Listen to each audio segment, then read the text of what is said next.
Have you ever watched a film and found yourself just completely drawn in?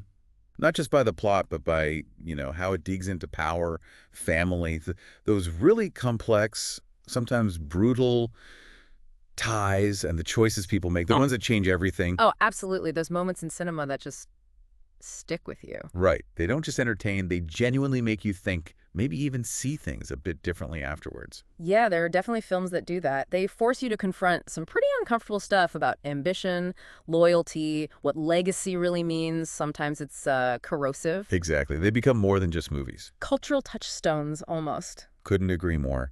And today, you're joining us for a really deep dive into, well, arguably one of the most iconic and complex films ever, The Godfather Part II. A masterpiece, truly. It really is. And it's not just a sequel, is it? It's this sprawling, profound look at ambition, betrayal, the really corrosive side of power. And it does this through two interwoven stories. Two parallel narratives, yeah. So our mission today is to kind of untangle those intricate threads, really get a grip on its groundbreaking structure, and dig into the timeless themes that make it so powerful, almost haunting, really. We've looked at a lot of analysis, critical insights, done our own research into how it was made, its impact. We wanted to explore how it basically redefined cinematic storytelling, how it challenged our ideas about the American dream, family, leadership, all of it. And, when we think about a film's impact, often we focus on the obvious stuff, the story. But The Godfather Part II, it works on this deeper level, almost subconsciously. And a huge part of that is its structure. That structure, yeah. It's revolutionary. It really is. We're not just following one story from A to B. We're getting these two timelines side by side, constantly reflecting on each other. That's such a key point. Lots of films try nonlinear stuff, right? Yeah. But few pull it off like this. What makes its dual narrative so special? Why isn't it just a gimmick? Well, what's fascinating is how Coppola weaves Michael Corleone's story in the 1950s. His reign getting colder, more ruthless. That descent into darkness weaves that together with his father, Vito's backstory. Young Vito, early 1900s. Right, the contrast is immediate. Exactly. And this choice, it was pretty bold for mainstream cinema back then. It allows for this profound comparison. Father and son, two generations of power. You see Michael in the present, all paranoia and isolation. And then, boom, you're back seeing Vito's tough, brutal beginnings. It shows how Michael's path kind of mirrors his father's, but also twists it, corrupts it somehow. So it's highlighting that cycle. Violence, ambition, but how it changes. Precisely. It highlights the cyclical yet evolving nature of it all. And it forces you, the viewer, to constantly reevaluate what each man is doing and why. So it's not just, here's what happened next and here's what happened before. It's actively making us compare them. Right. The brilliance then must be in those transitions, how they move between timelines. Remember, like a fade from Michael's eyes, that intense cold look, and suddenly you're with young Vito arriving at Ellis Island. How do those transitions work? Why are they so important? They're masterstrokes, really. Visual storytelling at its best. They aren't jarring cuts that pull you out. Often there's a common element, maybe a similar emotion, or even a sound cue that bridges the decades. Like the music. Nino wrote a score. Exactly. The melancholic theme often carries over, creating this emotional link even when the visuals change completely. Sometimes it's a shared look or a similar way a scene is framed. It connects father and son subconsciously. Without spelling it out. Without spelling it out. These seamless shifts are crucial because they constantly invite you to draw those parallels, see the tragic ironies, figure out the consequences of inherited power. It builds this layered context, not just events, but the legacy of those events. It feels like a cross-examination, almost, visually and thematically. You see Michael make a cold, calculated move, and then you see Vito making a choice, maybe also violent, but it feels different. Rooted in necessity, maybe, or a different sense of justice. How does seeing Vito's origin, his journey from this vulnerable kid to a powerful figure, how does that immediately change how we see Michael's struggles? It has this Greek tragedy feel, building suspense and giving context all at once. It absolutely shapes the emotional response because you're constantly judging Michael's, let's face it, often morally gray actions through the lens of his father's beginnings.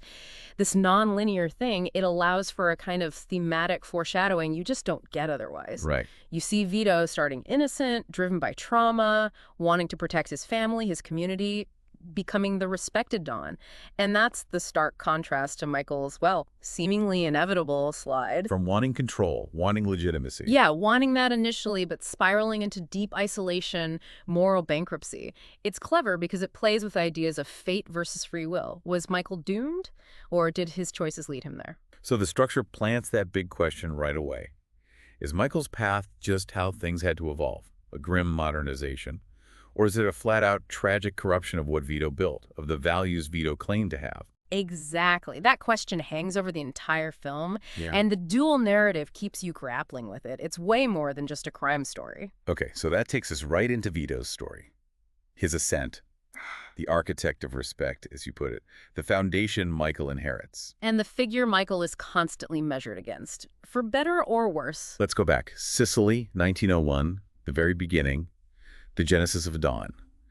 The film opens with this incredibly powerful, almost silent scene. Young Vito Andolini, just a boy, watches his father get killed. Then his brother, then his mother, all by the local boss, Don Ciccio.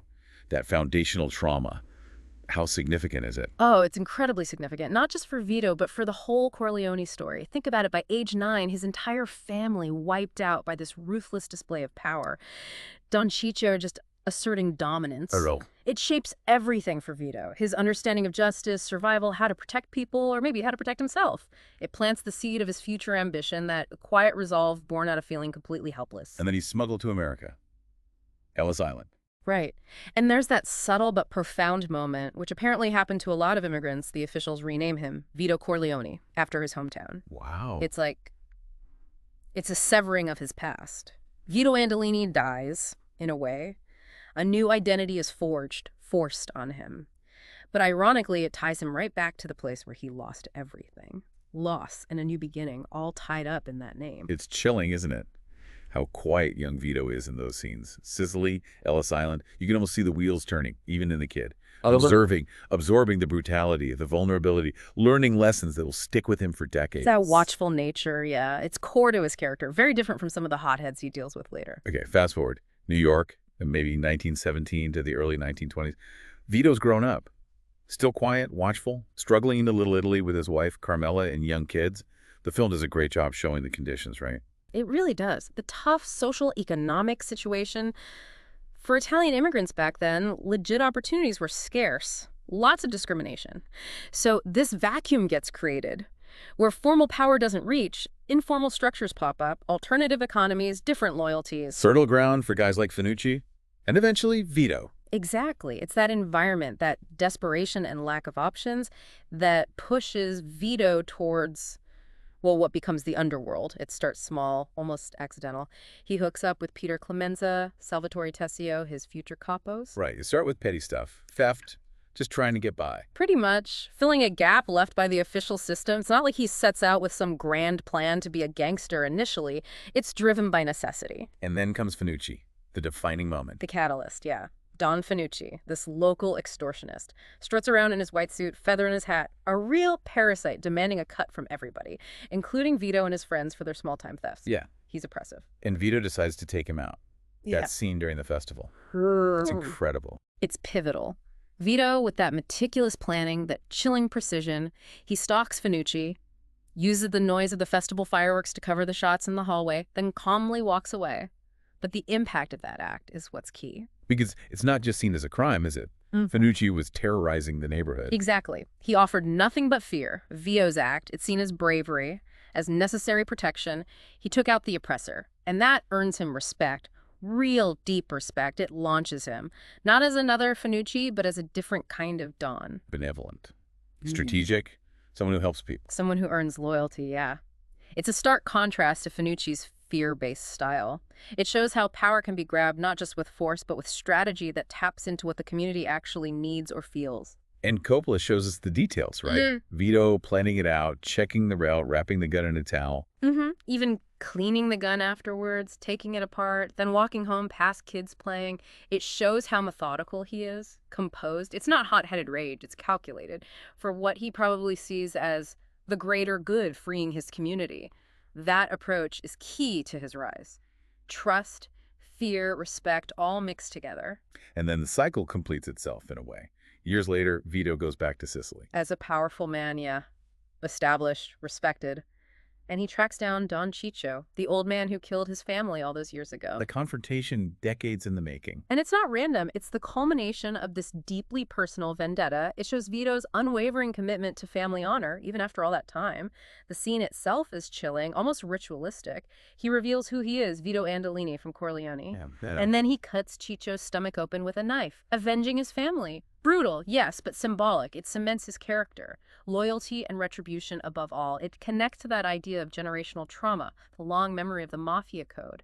Vengeance can wait a lifetime. It makes you think, though, how does that act of vengeance, rooted in personal honor, maybe even a warped sense of justice, how does that compare to Michael's later eliminations? They feel so different. That's a crucial distinction. Both use violence, absolutely, but the style, the motivation, it feels different. Vito's is often personal, tied to establishing order, protecting people, avenging specific wrongs. Michael's violence, as we'll see, becomes colder, more about absolute control, paranoia even. So Vito's legacy is built on respect, community support, a kind of rough justice, even if achieved through crime. He's a benefactor, a problem solver. That's the foundation Michael inherits. But the film shows us how much he struggles and ultimately fails to maintain that. He twists it into something else entirely. More isolated, more ruthless. Which brings us perfectly to Michael's reign, the burden of the crown, as they say. We jump forward, Lake Tahoe, Nevada, 1958. Michael's the boss now, moved west, hosting his son Anthony's first communion at this huge compound. It's all very grand, projecting power, legitimacy. That opening sequence does a great job setting it up. Michael's status, the blurring lines between legit business politicians, casino owners, and the crime underneath. And then you get that scene with Senator Geary. Oh, Geary. Slimy character. Totally. Tries to shake Michael down for a casino license. And Michael's reaction. It's ice cold. He flips it, exposes Geary's own corruption, forces him into submission. It shows Michael's calculated, ruthless intelligence. He won't be bullied. He asserts dominance immediately. He's playing chess. Unflappable. But that illusion of control just shatters, doesn't it? That same night. Right, in his own bedroom. Gunmen try to assassinate him and Kay. It's terrifying, visceral, and it's a massive turning point for Michael. The catalyst, you called it. Absolutely. It plunges him into this deep paranoia isolation. He knows instantly there's a traitor, someone close, someone who knew his routine, his vulnerabilities. Who does he suspect? He doesn't know for sure, but the suspicion falls on those closest. Could it be Fredo, his own brother? Or maybe Frank Pentangeli, old-school Corleone guy who feels pushed aside by Michael's new ways. The psychological impact must be huge. Immense. It forces him to completely rethink loyalty. Trust goes out the window. It's replaced by suspicion.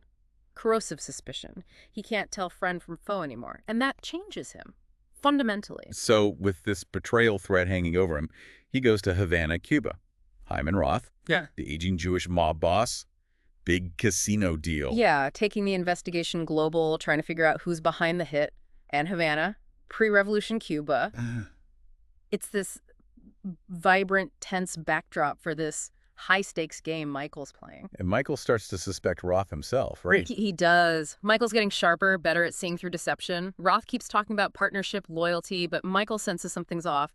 And then comes that New Year's Eve party. Total chaos. And Fredo slips up. Big time. Drunk, trying to act important, he accidentally reveals he knows Rock's guy, Johnny Ola, but he'd previously denied knowing him. That slip. It confirms Michael's worst nightmare. And Michael delivers that line. Chilling. I know it was you, Fredo. You broke my heart. Devastating. The weight of that moment. It's not just business, it's family. The deepest betrayal possible. That kiss of death. It signals the end of those sacred bonds for Michael, and you feel the heartbreak on both sides, really. The scene itself is brilliant. The loud party, the celebration, and then this quiet, terrible moment between brothers. It perfectly captures Michael's world, treachery hidden beneath the surface, even during celebrations, family love taking a backseat to power, and then, as if that wasn't enough, the Cuban Revolution explodes. Right. Castro's forces take over. Havana descends into chaos. It perfectly mirrors Michael's internal world falling apart. And Michael has to escape. Another assassination attempt. He survives another attempt, yeah. Shows his resilience, his quick thinking. But he's increasingly alone. Fredo panics, goes into hiding. Michael escapes, vowing revenge. Cold, calculated revenge. And this sets the stage for settling all family business. But first, back in the U.S., he faces the Senate hearings. A huge public threat. A committee investigating organized crime. And Frank Pentangeli, feeling betrayed, thinking Michael set him up, agrees to testify. An insider ready to spill everything. This seems like an impossible situation for Michael. It looks that way. But the hearing scene, it's a masterclass in Michael's cunning. His understanding of the old world rules. What does he do? It's brilliant and chilling. He flies in Pentangeli's brother, Vincenzo, from Sicily, just has him sit there silently in the courtroom. No words needed. Wow. The implication is clear. Immediately, Frank sees his brother, he understands, testify, and your family back home pays the price. Mafia consequences. You see the change in his face, the fear.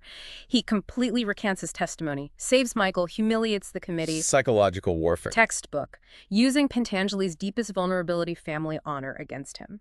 It shows Michael moving from defense to proactive, manipulative offense. The tension in that courtroom, Pentangeli's confidence just crumbling.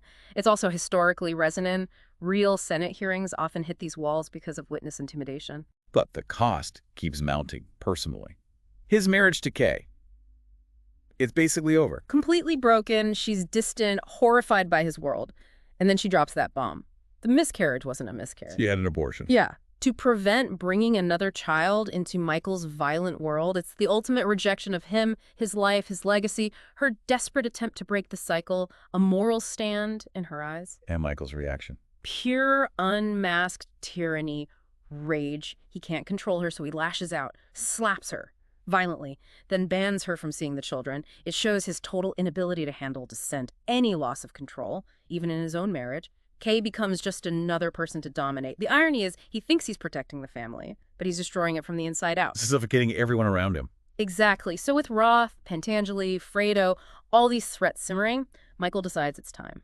Time to consolidate power, ruthlessly, clinically, settling all family business. The final devastating sequence. A brutal ballet of violence. First, Hyman Roth, tracked down, trying to get back into the U.S. maybe, assassinated right at the airport. Publicly. Very publicly. Rocco Lampone carries out the hit right in front of the press. It's a statement. Michael's reach is absolute. No one is safe. Then, Frank Pentangeli. Persuaded to commit suicide. That chilling scene with Tom Hagen visiting him, talking about the ancient Roman way, how suicide could protect his family from reprisals. Coerced suicide masked as honor. Exactly. Pentangeli understands the code. He complies. It shows Michael's manipulative cruelty, twisting honor into a tool of control, forcing his old ally to choose death to save his loved ones. Deeply unsettling. And then, Fredo, the most heartbreaking one. The most controversial, the defining act, maybe. Despite Connie pleading, Michael gives the nod. We see Fredo fishing with Anthony on the lake. Seems almost peaceful, innocent. Until El Neri comes. Until Neri comes. Shoots him in the back of the head. It's devastating. The ultimate betrayal of family. The scene's power lies in that contrast. The quiet lake, Fredo's simple prayer, then the sudden cold violence. Michael sacrifices his own blood for absolute power. That image of Fredo fishing. Yeah. Just underscores the chilling nature of it all. What does it say about Michael? Has he become a machine? Is there anything human left?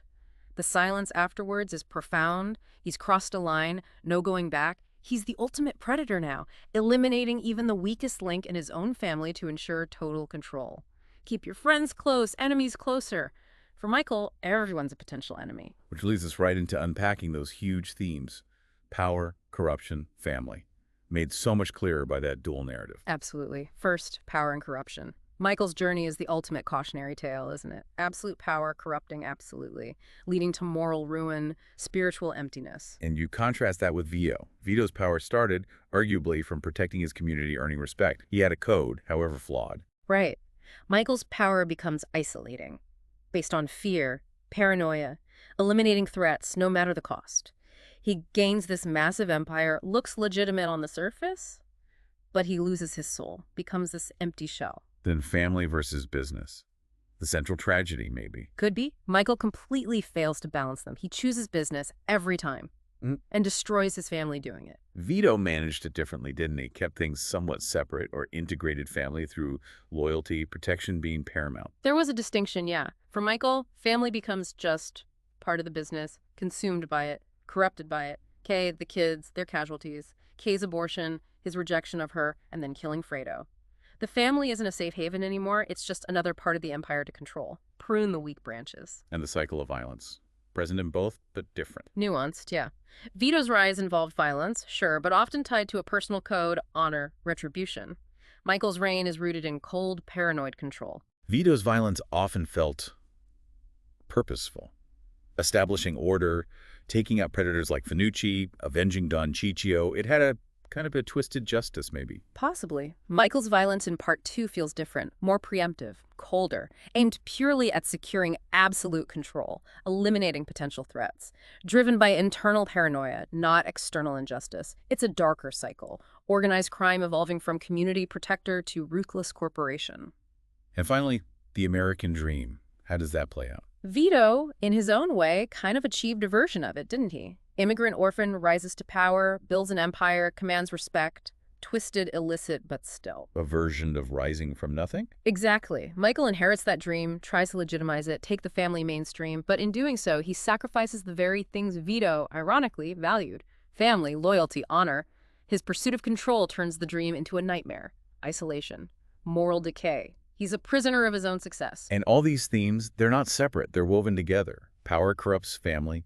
Violence becomes the tool of business. The dream sours. It's a dense, complex tapestry, and that dual narrative constantly forces you to see the connections, the contrasts, to ask, is there ever a good way to wield that kind of power? Which brings us to the legacy. Why Godfather Part II is still considered such a masterpiece. And that ending, starting with the flashback, 1941. Right. Vito's birthday. The family's gathered, but Vito's off screen. It's warm, casual laughter, Sonny teasing Michael.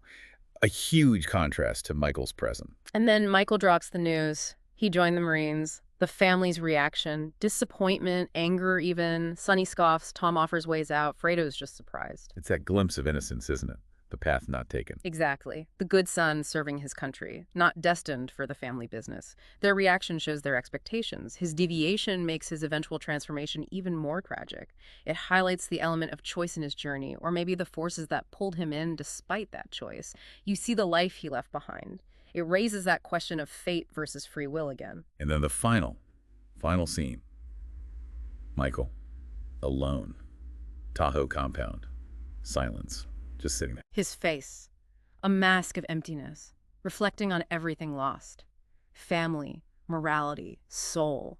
Utterly isolated. The silence is deafening. It's the visual culmination of his whole journey. He's the most powerful man, won every battle, eliminated every enemy. But alienated everyone. Pushed away his wife, killed his brother. He's completely alone. A king in a kingdom of ashes. Imprisoned by the power he fought so hard for. No joy. Just chilling. Solitary victory. No wonder it won big at the Oscars. 6 Academy Awards. Best Picture, the first sequel ever to win that. Best Director for Coppola. Best Supporting Actor for De Niro as young Vito. Incredible performance, mostly in Sicilian. Screenplay, art direction, score too. Solidified its place. And that debate still goes on, right? Is it better than the first one? People still argue about it. Many say yes, it surpasses Part 1 because of the expanded scope, the deeper psychology, that amazing dual narrative forcing the comparisons. It feels truly epic. And the impact lasts. Still considered one of the greatest films. Because the themes resonate. Power, legacy, corruption, the cost of ambition. Timeless questions. It shows how even chasing the American dream can destroy you if the foundation is rotten. So we've looked at the structure, the contrast between Vito and Michael, those devastating themes. Yeah, Vito's rise from vulnerability, flawed but powerful. Michael's fall into isolation, achieving power but losing everything else. It really makes you think. What hidden costs do we pay in pursuing our own versions of success? What are we willing to sacrifice? It's a heavy question. It really is. We definitely encourage you, the listener, maybe rewatch the film with some of this in mind. Or just think about how these themes, inherited power, moral compromise, family breakdown, how they play out today in the world around us.